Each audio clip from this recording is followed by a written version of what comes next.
तो आइए बच्चों, आज के इस वीडियो में हम लोग जानेंगे एक और ग्रंथि अग्नाशय के बारे में। अग्नाशय जिसे हम लोग अंग्रेजी में पैनक्रियाज के नाम से जानते हैं, पैनक्रियाज। तो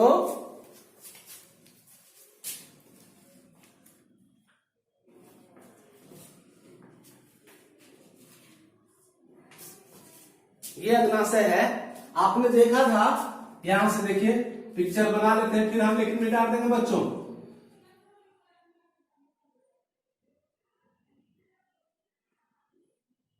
यहां पर देखिए लीवर था, है? अब यहां पर क्या है? यही है पैनक्रियाज, यानी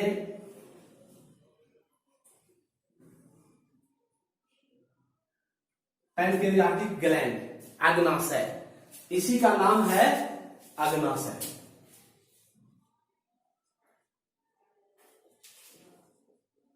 ऊपर वाला में डाल दे या रहने दे? चल रहने देते हैं ना। यकृत है और इसमें रहेगा एक चार, निकल के आएगा इधर।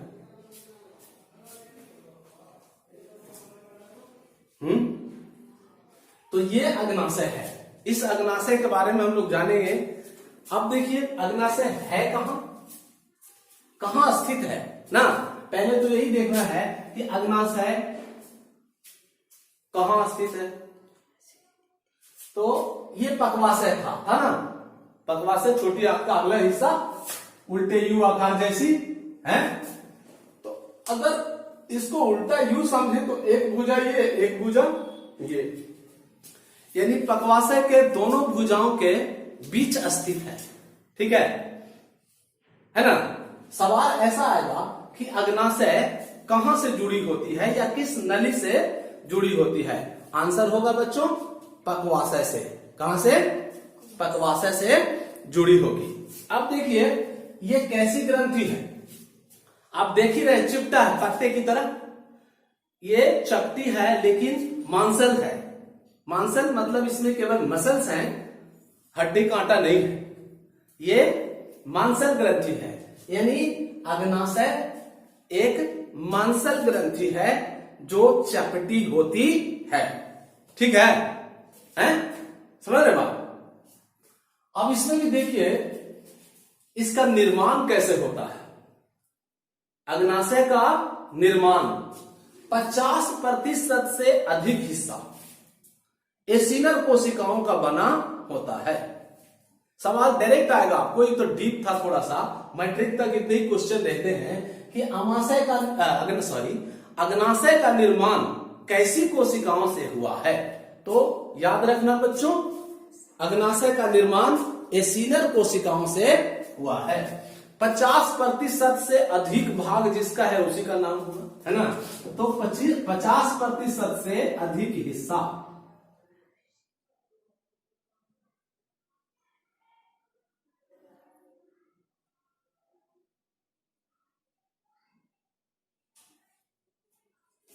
ये वाला भाग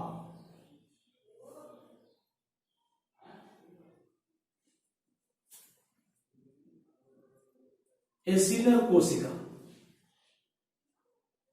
50% से अधिक।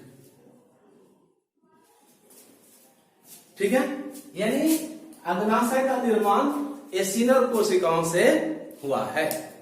ठीक है, याद रखिएगा 50% से अधिक भाग एसिनल सेल्स का ही बना होता है। अब क्या है कि इसके बीच बीच में ये जो बीच वाला हिस्सा देख रहे हैं, यहां पर योजी ऊतक, पिछले क्लास में 9th क्लास में आपने पढ़ा होगा कनेक्टिव टिश्यू है। तो योजी ऊतक के गुच्छ पाए जाते हैं।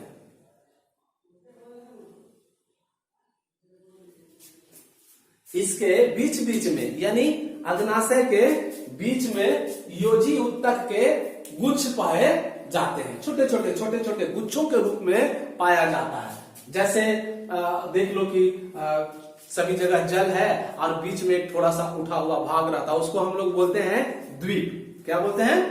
अंडमान निकोबार द्वीप। आपने नक्शे में देखा होगा है।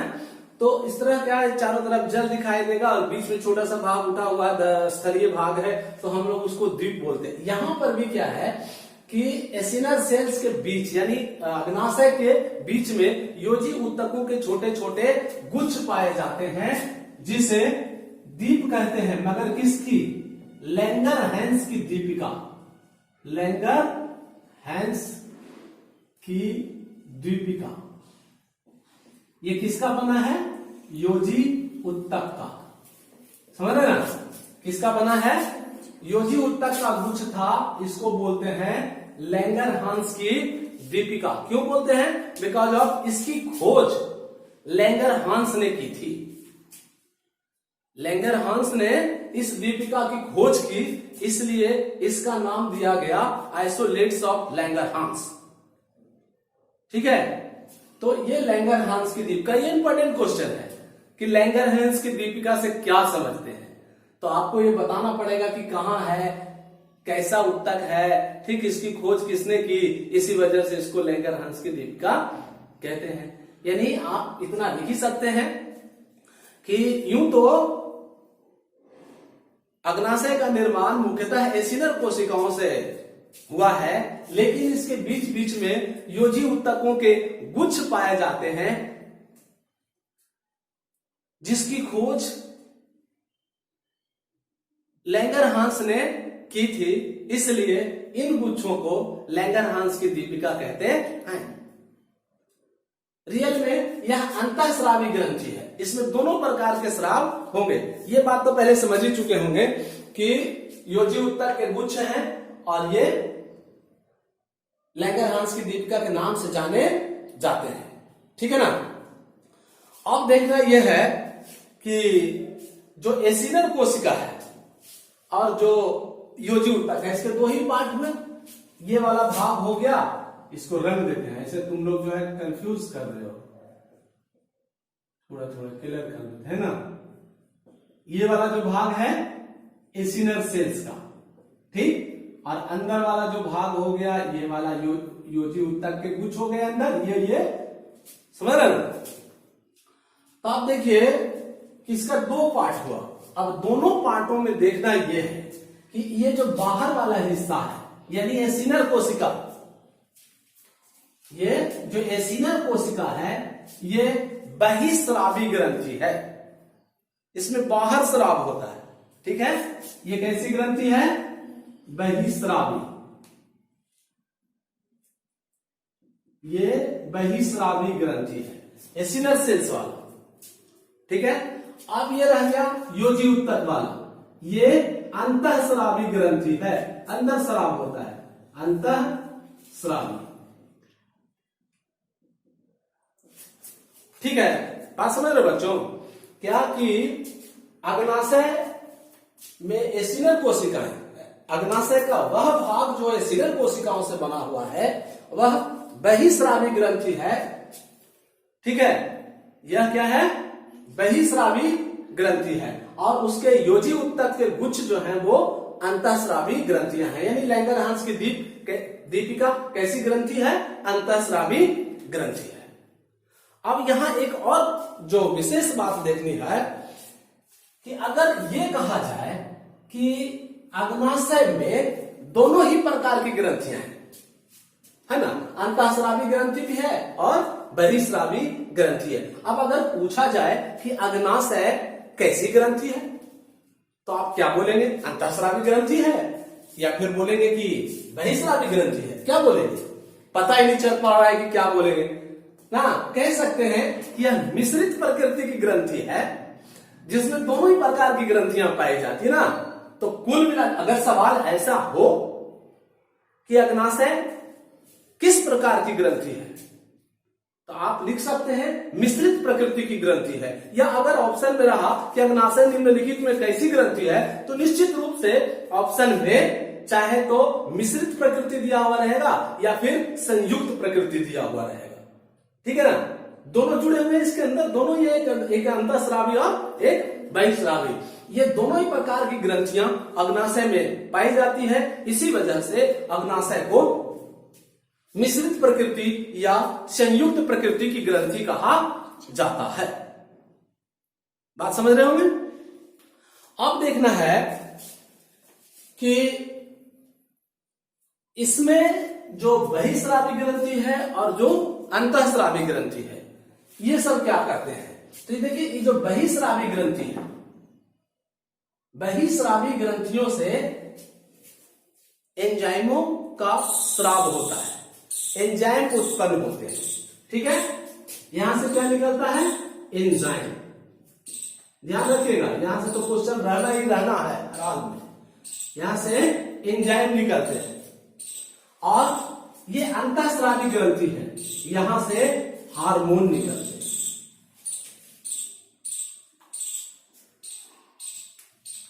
यहां से एंजाइम निकलते हैं और यहां से हार्मोन निकलते हैं।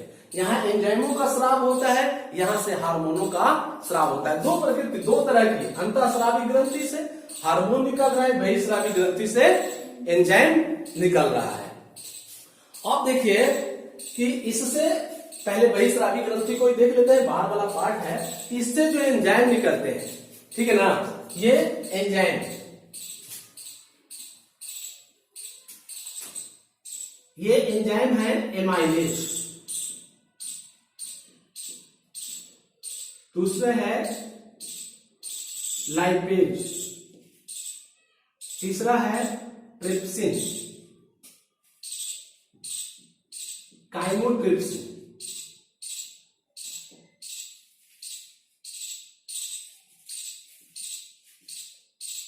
ठीक है बच्चों, देखिए है ऐसा कुछ नहीं, इसमें चूंकि और भी एंजाइम निकलते हैं, ये जो काइमोट्रिप्सिन बोला, मगर आपको याद रखने के लिए सहूलियत यही से क्वेश्चन रहेगा। ठीक है, कि अग्नाशय से कौन कौन से एंजाइम निकलते हैं, एमाइलेज, लाइपेज और ट्रिप्सिन। काइमोट्रिप्सिन इसी का है। तो आप याद रखने के लिए केवल एक ट्रिक रख सकते हैं कि अग्नाशय से एंजाइम निकलते हैं 3, एमाइलेज, लाइपेज और ट्रिप्सिन। राइट नाउ, ठीक, एमाइलेज, लाइपेज और ट्रिप्सिन। याद करने का तरीका क्या था कि अग्नाशय से एंजाइम निकलते हैं 3, एमाइलेज, लाइपेज और ट्रिप्सिन। तो अब देखिए कि जो ये एमाइलेज निकलता है, ये एमाइलेज जो है वो कार्बोहाइड्रेट पाचक एंजाइम है।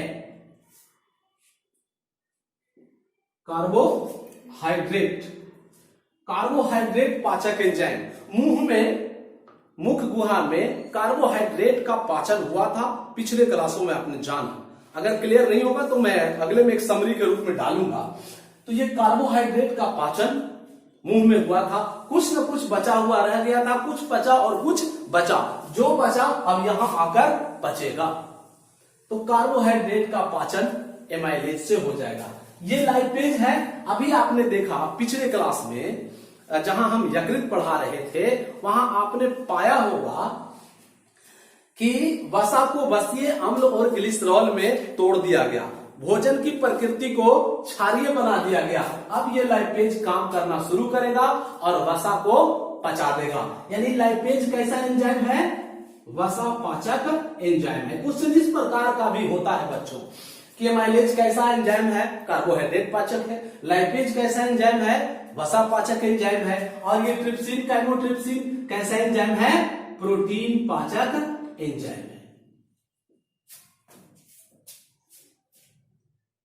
तो इस तरह ये जो है पचाने का काम करता है। ठीक है, यहां से ये निकल गए एंजाइम्स। अब यहां आपको ये देखना है कि हार्मोन जो निकले वो कौन निकले।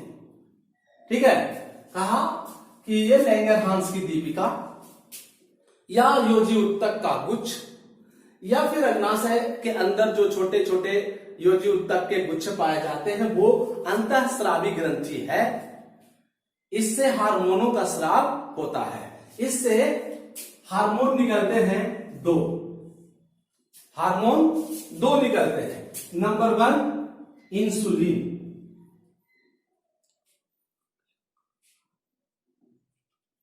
इंसुलिन और दूसरा है ग्लूकागॉन।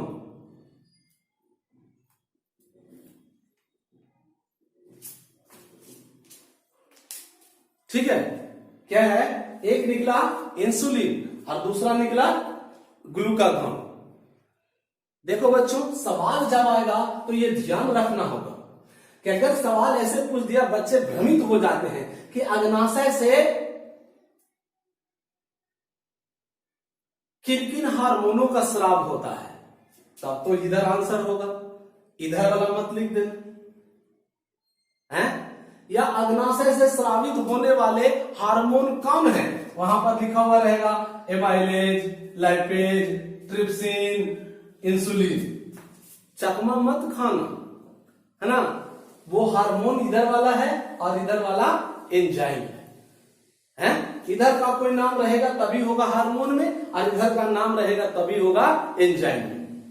तो अग्नाशय से स्रावित होने वाले ये दो प्रमुख हार्मोन इंसुलिन और ग्लूकागॉन।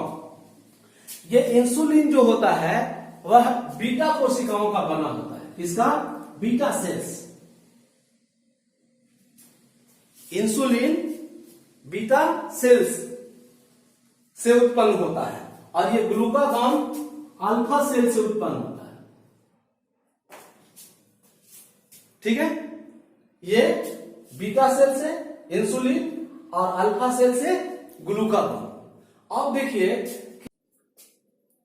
इंसुलिन अतिरिक्त ग्लूकोज को, अभी जो आपने देखा था पिछले क्लास में कि जब ग्लूकोज अतिरिक्त हो जाता है तब उसे ग्लाइकोजेन में बदल देता है।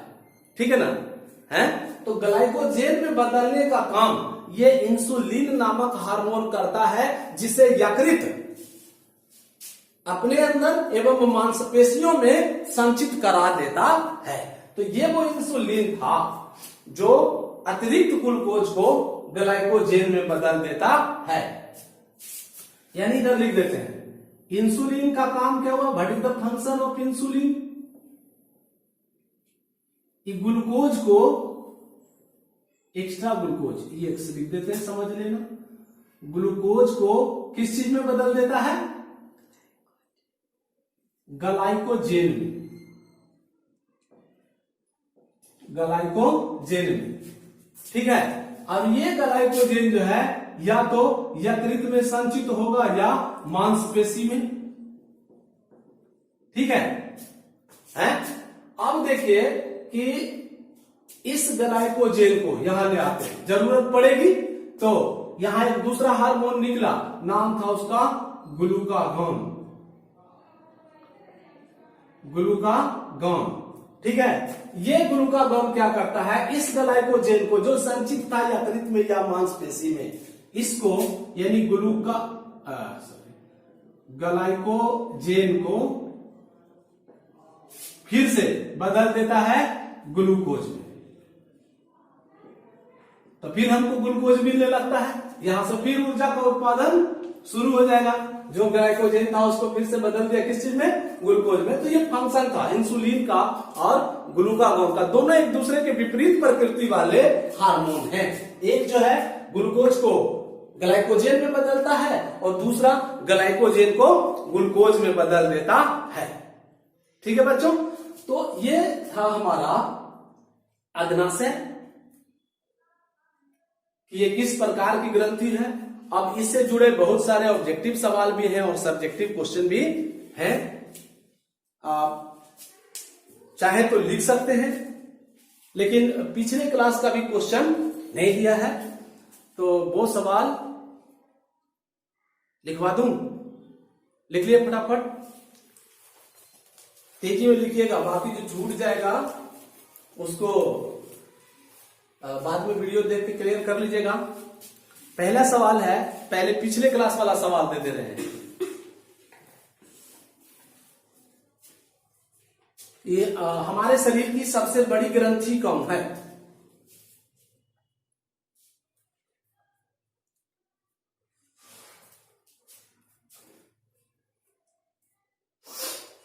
यकृत कहां जुड़ी होती है?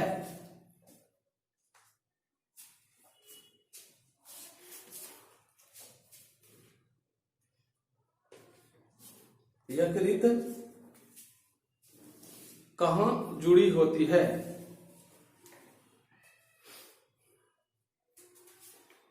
विषाक्त पदार्थों को विषहीन पदार्थों में कौन बदलता है?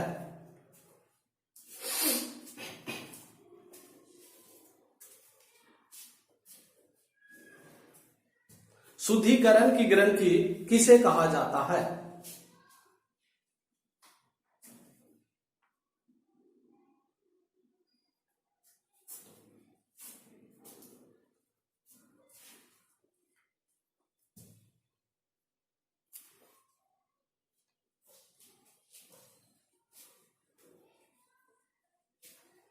भोजन को क्षारीय कौन बनाता है?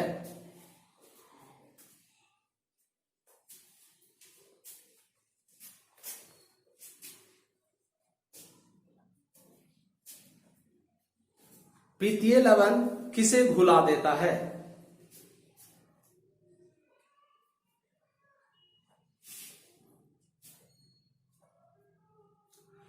अब यहां पर दो सब्जेक्टिव क्वेश्चन हैं, वो लिख लीजिए कि यकृत के प्रमुख कार्यों को लिखें।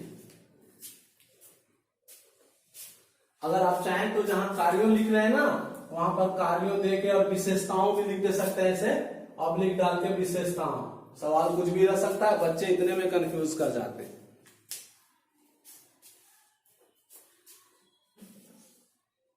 और अगला सवाल है कि यकृत को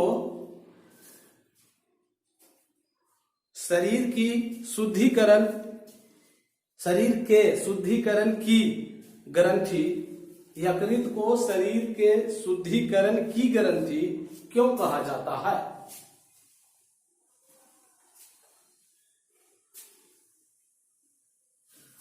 क्यों कहा जाता है? अब जो आज का क्लास था उसका क्वेश्चन देख लीजिए, लिख लीजिए फटाफट। अग्नाशय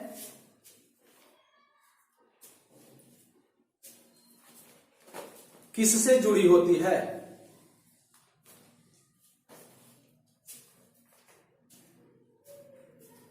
अगला सवाल, अग्नाशय कैसी ग्रंथि है?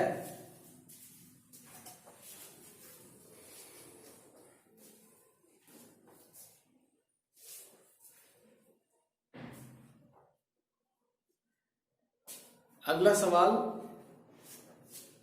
अग्नाशय का निर्माण कैसी कोशिकाओं से हुआ है?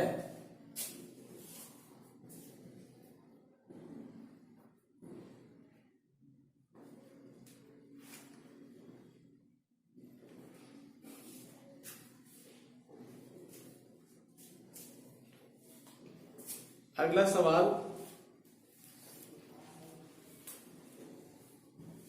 अग्नाशय से स्रावित होने वाले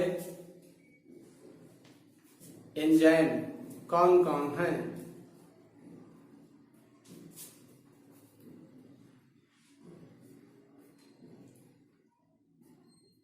अगला सवाल, अग्नाशय से स्रावित होने वाले हार्मोन कौन कौन हैं?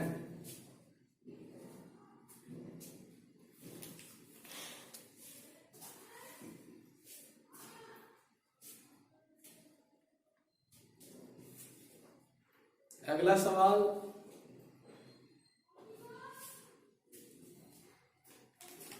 एमाइलेज किसका पाचन करता है?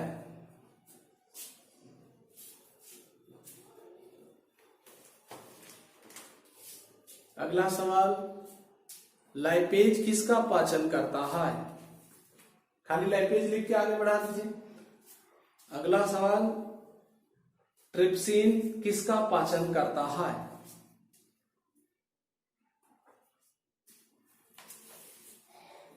अगला सवाल, इंसुलिन का निर्माण किन कोशिकाओं से होता है?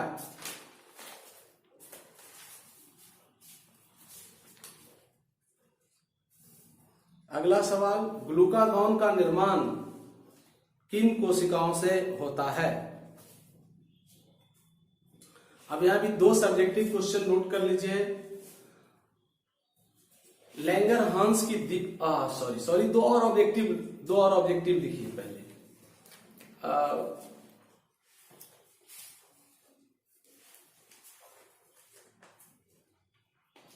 अग्नाशय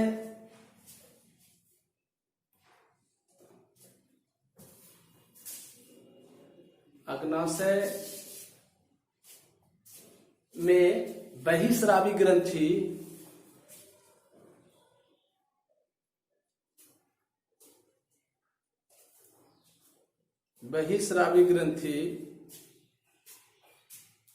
किन कोशिकाओं से बना है?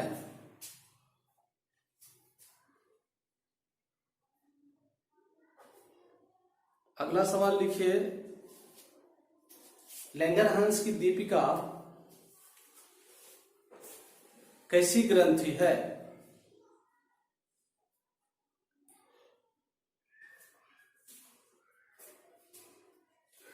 अब 2 सब्जेक्टिव क्वेश्चन लिखिए। लैंगरहांस की दीपिका से क्या समझते हैं? और आखिरी सवाल है, अग्नाशय को मिश्रित प्रकृति की ग्रंथि क्यों कहा जाता है? अग्नाशय को मिश्रित प्रकृति की ग्रंथि क्यों कहा जाता है? तो आज इतना ही बच्चों, धन्यवाद।